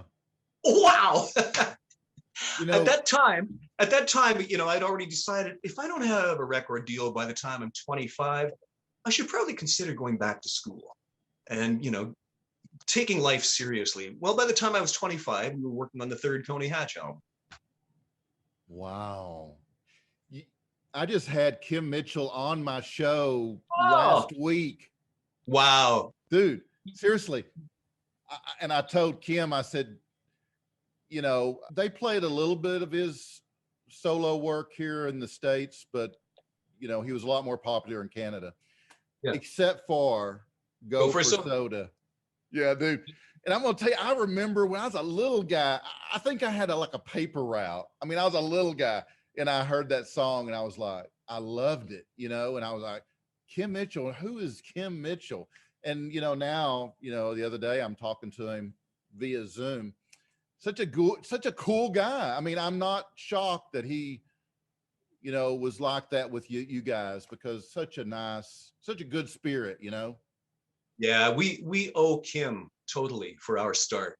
Yeah, because he shopped around for a record deal for us, produced our first demo, then produced our first album, and he brought us, as I say, he opened the door and said, "Come on in, guys." Yeah, that is awesome. I'm glad you shared that. You guys, Coney Hatch, opened up for some really great tours, including Iron Maiden's Peace of Mind tour, yes, and Judas Priest Screaming for Vengeance tours. I mean, what's your favorite memory of those tours? Oh, gee, there were so many great moments, especially us. We had just done our first album in 82, it came out. And we had a few dates opening for people in different shows in the States and then back in Canada. Our first ever big show at home was with Cheap Trick and Ted Nugent, opening in that ballpark I told you where the Blue Jays used to play. Yeah. Exhibition Stadium, where I saw the Guess Who for the first time. So suddenly here I am now in the place where I went to see my first big concerts, and I'm playing this place. And that was really just a thrill. But then we got on an opening concert club tour in the States with Eddie Money and Edgar Winter and Peter Frampton and people like that, all these different dates around the Eastern Seaboard. And we get a call, you're on the Judas Priest tour, start in Quebec City tomorrow night, start driving. Wow. So I remember we got to Quebec City. The show was in the old Colisée where the Quebec Nordiques hockey team used to play before they went and became the Colorado Avalanche. And so I don't know if you remember, there was the Bob Dylan with the band live album Before the Flood or After the Flood. I forget what it was called. With the album cover and all the lighters showing a photo of all the lighters out in the arena from the stage. Well, they announced, Mesdames et Messieurs, bienvenue, Coney Hatch, and we hear, and we're backstage, my hair is standing on my head, we're just so excited, and we walk out, and of course, this is before people had cell phones to wave around. Everybody has a lighter, and the whole arena is being lit up by lighters as far as you could see. And imagine the excitement. We must have played our set double speed because we were just so adrenaline filled. But we went over great, and we did the rest of the Judas Priest tour across Canada and down the Western United States. And we got to know those guys. Halford was probably the friendliest for reasons which we understood better later. We were pretty young guys, and he liked our bass player Andy, it turns out, even though that was a growth experience for me. Yeah, it was just backstage one day. I'd really only known people that like to kiss girls, and suddenly we're backstage, and he says, "Oh, Carl, have you met my lover John?" And he went, "No, John and I haven't met. Hi, John." And I'm processing lover. Okay, so I guess it must be true what they say. But he was a really friendly guy. The others were kind of standoffish in Judas Priest, actually. They as opposed to Iron Maiden the next year, they were just blokey, friendly guys, all of them, Even Bruce, who had, kind of a King Kong sized ego, but he's still engaged with us. And I guess there was a little bit of a rivalry between the singer guys, between me and Bruce. But one of our greatest stories from that Iron Maiden tour, there was a cancellation of a few dates where I think we did 40 shows with them that year in all. And so the tour was interrupted. Nico McBrain got a lead poisoning. He claimed he stabbed himself with a pencil, and he couldn't play drums or else it would go to his heart and possibly kill him. Some kind of blood poisoning thing. So the whole tour grinds to a halt. Everybody goes home. Then they pick up the tour again for the remaining dates of that run. I think there were 6 more dates. So we rejoined them after a month or whatever time it was for Nico to get better. And then the final show was in the Kiel Auditorium in St. Louis. And of course, legendary antics. So final show of a tour, people play jokes on each other. So our, Steve, our guitar player, and Andy thought, this will be so funny. We'll go on stage and pie them with cream pies, but we'll make the pies with shaving cream and cat food hidden under the shaving cream. And I'm thinking, guys, I'm not sure that's a good idea. And our tour manager didn't think it was a good idea either, but they're thinking, hey, no, this will be great. They make up the pies to be ready for later. Then we go on stage, do our opening set. Well, didn't our tour manager tell the Iron Maiden guys, hey, you won't believe this, but the Coney guys, they've made up these cat food pies to cream you with on stage. And they go, oh, bloody well, did they? Oh, so no. he was a bit of a Benedict Arnold. He took them into the dressing room, showed them where the pies were, just in case they were interested. In the middle of our set, they burst onto the stage to pie us with our own cat food pies. so there's our drummer Dave, and Nico comes up with a pie in each hand. He goes on either side of his head. So he's got these cat food pies while he's kind of trying to keep drumming. They got Andy and Steve just clobbered them with the pies. I think they knew they were the culprits, the main culprits. And then Adrian Smith is coming after me. And I was pretty athletic, and I was deking him and dodging him. And then I suddenly thought, I can't make Adrian look bad in front of his crowd. So I stood still and I let him get me, and he was merciful. He just went on my bare chest because I had a vest on or something. So he just stuck it on my chest, and we grinned at each other, and then they left the stage. So I still have the audio tape somewhere. You could just hear this while we're getting pied. The guitars are ringing with no hands on the strings, and we're trying to clean ourselves off and keep singing. And so yeah, that was a big fun moment on the Iron Maiden tour. Wow, gosh. Okay, let's talk about the Guess Who. I think you started with them in '97. You were the lead singer. It was a total of about 8 years across 2 different stints. Okay. Yeah, I got the gig at the end of '97, and once again, it was a lead singer who was quitting, and they'd kept the band going with the original bass player and drummer and a few other guys to work with them over the years. So I got the call from a friend of mine. What are you doing? Well, as it happened, I was just kind of wondering, I wonder what my friend, the piano player, he was the piano player in the Guess Who, I wonder what Leonard's doing. So I get a call from him within a couple of days. And he said, well, we need a singer. Are you interested? And I said, sure, let's have a go. But in fact, he had asked me 6 years earlier than that. And I had just signed a songwriting deal to be a staff songwriter with a publishing company in the States. So I wasn't really at liberty to do it, but I met with Jim Cale anyway. We went to lunch together and we talked about everything, and he realized, yeah, you got the goods, you can sing and play. But then he told the guys later, he looks too young to be in this band. So I guess 6 years later, I had aged enough to be considered properly. So I did the audition, got the gig, and that went on for till mid 2000, when the original guys from the Guess Who wanted back in to do a reunion tour, and there was big bucks on the table for them if they did this. So the guys we were working with, they didn't want to really give up control of what they were doing, but on the other hand, there were seriously big bucks available for them if they sent us home and let the original guys come back in. So at the time, I was such a fan of the Guess Who, as I say, they were like Canada's Beatles, and I loved their records and saw them in the early days.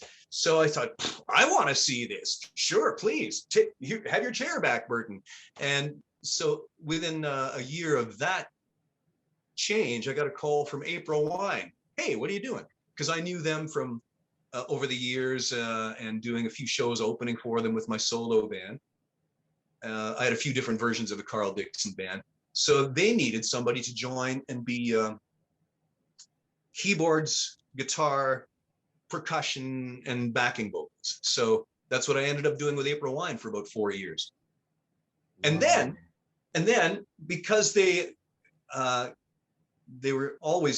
doing one-nighters all over the place, and they had all these different opening acts, and the crew was just grumbling about it, because you'd have the opening acts, biggest night of their lives, were playing in Chilliwack, BC, and the local rock band, the agent gives them a shot to be on with the big guys, and it's the biggest night of their lives. So they show up, they're feeling like rock stars. They don't want to set up their equipment. They want somebody to do it for them. They don't want to get off the stage when it's time.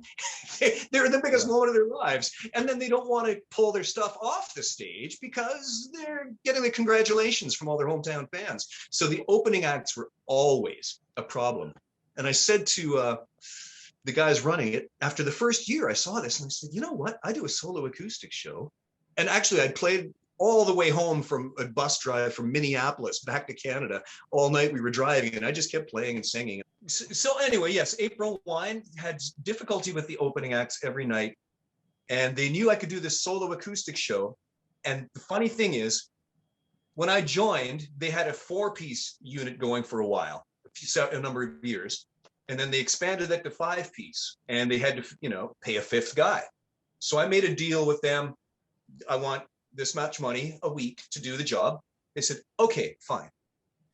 So the end of the first year, they come to me and said, well, they sent the tour manager, the guys in the band want me to tell you, Carl, they love what you're doing, but you have to take a pay cut because you're making more than they are now. Oh, wow. So I said, wow, okay. Well, that's nice to hear, that they like what I'm doing part.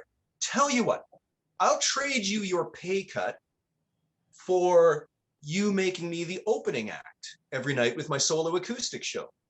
Then that solves the problem of all these troublesome local rock bands on the biggest night of their lives. You just have to have me there with my guitar and a microphone. You don't have to tear anything down. You don't have to move April Wine stuff. You can just leave it set up. And then I'll go do the show, and then I'll join the band afterward. He said, wow, that's a great idea. I bet they'll go for this. So the agent at first said, you can't have an acoustic guy opening for a rock band. You have to have a rock band with a rock band. But the fact is, how many of us have been through that experience where you go to see somebody and then they have the opening act, blow your doors off before you even get to see the band that you came to watch. So it worked out great. So I did that for the next 3 years. Now, the funny thing is, they got their pay cut, which they felt good about. And it wasn't a huge one. I think they asked me to take 200 less a week or something to just make them feel better about the deal. Right. I ended up making some weeks $1,000 more than I used to, just by going out and doing that solo acoustic show. Actually, more than that. Some weeks $1,500 more than I would have otherwise. Because now I'm the solo acoustic guy, opening the show and then playing with the band. But Miles Goodwin, the leader, he did say to me at some, after the first week or two, okay, well, you have to make sure you at least put on a different shirt between sets, so it doesn't look like the same guy. Okay, they'll never figure that out, Miles. And Jerry Mercer, the drummer, he would always want to come out and jam with me, And Miles would yell at him, Jerry, you can't go out and jam with the opening act. We're the headliners, for God's sake. So poor old Jerry, we ended up doing a few shows together, just the two of us in later years. But what great exposure, though, for your solo stuff. It sure was. That would be worth more than 200 a week. Oh, exactly. I as soon as I said that, I'll trade you you can have your pay cut, give me the opening act slots. And, the opening act budget was never much. The promoters didn't want to pay much. It was $300 to $700 a night, but you'd have whole bands coming in playing for that, just for the chance to open for April Wine, Sure. But then there's just little old me pocketing it all myself. The agent didn't even take a cut. So that worked out great. But at the end of the fourth year, they started to say, we're just feeling the pinch a little bit, so right at the time they started to realize they just couldn't afford me. The Guess Who reunion broke up. Well, it was on the way out. Burton wanted to just take it easy because he could afford to. He's a rich guy, so is Randy Bachman. Yeah. But the two guys that I used to work with, the bass player and the drummer, or as they used to call themselves, the Bat Boy and the Water Boy, they didn't have that fortune in the bank and the big royalty checks coming in the mail every so often. So they had to get back to work. It was, Burton said, I probably don't want to work next year and maybe not the year after that either. And they're going, we will lose our homes if we can do what you're doing, Burton. So they called me at the end of 2004. Look, Carl, this is in the works. Would you consider returning? And that was right at the time that things were on the downslide with April Wine. Right. So I said, this is pretty good timing. Yeah, I would consider it, given, if I like the deal. So that's how I ended up coming back in to actually replace Burton Cummings this time. Right. And we spent from that point, end of 2004 till April 14th, 2008, with me as the singer of the Guess Who. And it just kept getting better and better and better in terms of the draw and the popularity, because they'd got a big publicity spin out of the reunion of the original guys. So suddenly the band without the original guys, that started with me now as the singer again, was worth twice as much as it used to be, 3 times as much as it used to be. Oh, yeah. Because they'd gotten all this publicity. Suddenly everybody that hadn't thought about the Guess Who in many years, oh yeah, the Guess Who. Hey, we can get them at our state fair. We're doing it, So that we're doing 50 to 70 shows a year with me as the lead singer of the Guess Who. Wow. During the years that you were with the Guess Who, was Jim Cale, he was the only original member, right? Oh, the drummer, Gary Peterson. Okay, you worked with both those guys. Yeah, and in fact, Gary is the only member out of all of them that played on every album. The drummer. Oh, okay.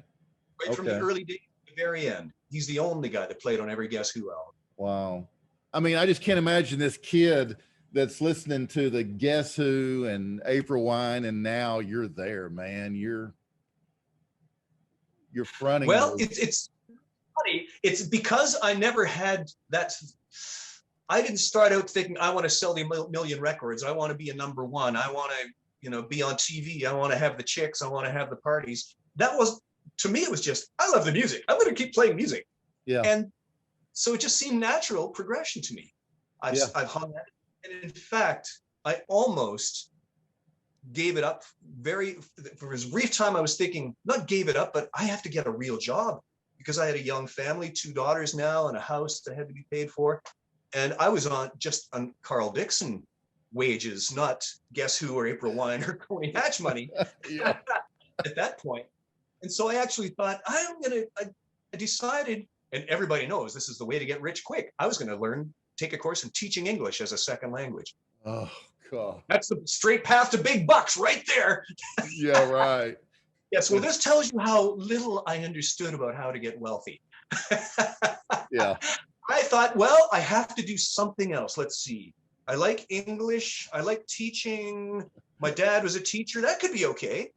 And so I'd be playing late into the night in the bars on the Fridays. And then each Saturday I would show up at 9 o'clock in the morning at the school to attend this course from 9 till 1 in teaching English as a second language. And then I'd be back to the bar that night, finishing out the week.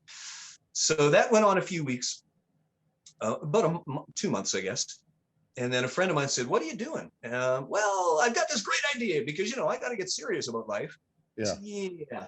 You really should be sticking with where you have experience and skills and contacts, not just launching into this new direction where you don't have any of those things. So that's how I actually hung in there after that and decided, yep, he's right. Then my next opportunity will come. And that's when the Guess Who came along, when I almost quit, but then I thought, no, I got to hang in there. And because I've just put too much into this. Yeah. So ever since that turn, it is actually all upstairs here that my future changed, because I kept myself in the game long enough to get the better opportunities. And when they came, I was ready for them because I'd spent all those years preparing and improving my skills. Wow. And I wasn't hung up on, I can't go play in somebody else's band. I'm a star on my own, forget it. I'm going to play music and I love it. So that's why I was able to take on those roles. Yeah. Wow. You've been really blessed, Carl, in that regard. Well, now that I'm just saying it out loud to you, because this is what I love about doing interviews. I always come to new thoughts myself when I hear myself saying these things out loud. And I realized every good thing that's happened to me is just from the love of the music and no other reason. It's led me to every good thing that's happened in my life. Yeah. Wow. I want to respect your time. So how we doing? Let me just check the clock here. What's your next question? I can give 5 minutes. And then we can pick it up again another day. Well, tomorrow, preferably, because I'm going in for surgery on Wednesday. Are you really? For my car, I have to get metal removed from my leg. It's just really become a problem in the last year or two. So where are you located? About 3 hours north of Toronto. I'm in East Germany. So would say 9:30 or 10 o'clock in the morning be too early for you? For me tomorrow? Yeah. No, well, that would have you at it at 9 o'clock, right? Pardon me? That would have you starting at 9 o'clock your time? Well, let's say if we started at, could we do 10 to 11 a.m. tomorrow morning? Sure. What would that be your time? That's 11 till 12 my time. So that's just fine. Would that work I would for actually you? look awake by then. Pardon me? I would actually look awake by then. Dude, you look awake. You're a live wire, man. You look awake now. So, okay. So if we do it tomorrow morning, 10 Central, that work for you? Yeah. Let's do that. I really want to get into your accident, what you've learned from that experience. I want to get into your autobiography. I'm probably halfway or a little bit over. I want to talk about your solo work. I want to talk about the release. Great. Well, this has been really enjoyable. Great. So we'll see you then. Brother. Thank you very much. I'll see you tomorrow. Thanks. Bye, Carl. Hey. Okay, and you're doing you know what? This is really enjoyable. Whatever you're doing, it's bringing it out of me. So I like that. Well, good, brother. I appreciate it. Thanks. All right. All right, man. See you tomorrow. Tomorrow. Thank you. Yep. Yes. Bye now. Bye.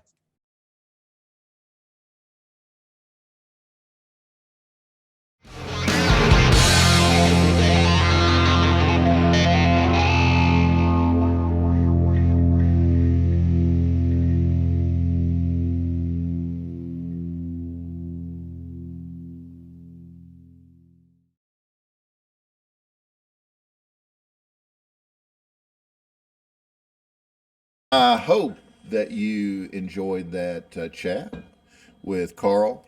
Great guy, like I told you. And I'm really looking forward to finishing up that chat. He'll be back with me next week right here on Barside Jive, noon Central PM here in historic downtown Grapevine, Texas. So I hope you guys will join us, and we'll give you the rest of Carl Dixon. But anyway, it was a great time, a great guy, and I'm really looking forward to next week. So remember, Mondays at noon, right here in Central. So guys, I hope you had a great weekend. I hope it was safe. Hope all you guys are finding yourself happy and well and ready for a new week, because despite all the negative crap we hear in the news, we control our destiny, and we control our week, and we control our thoughts. So let's do some good things this week. Have a good one. And I'm DC, your host, and I will see you next Monday, if not before. See you soon.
Barside Jive shall not be responsible for any incorrect or inaccurate information caused by this broadcast.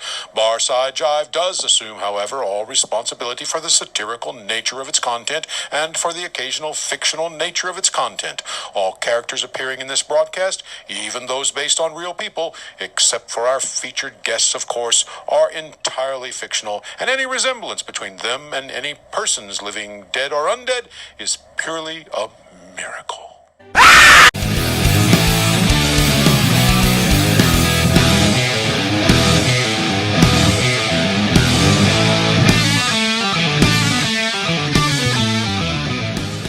BarsideJive.com. Bye.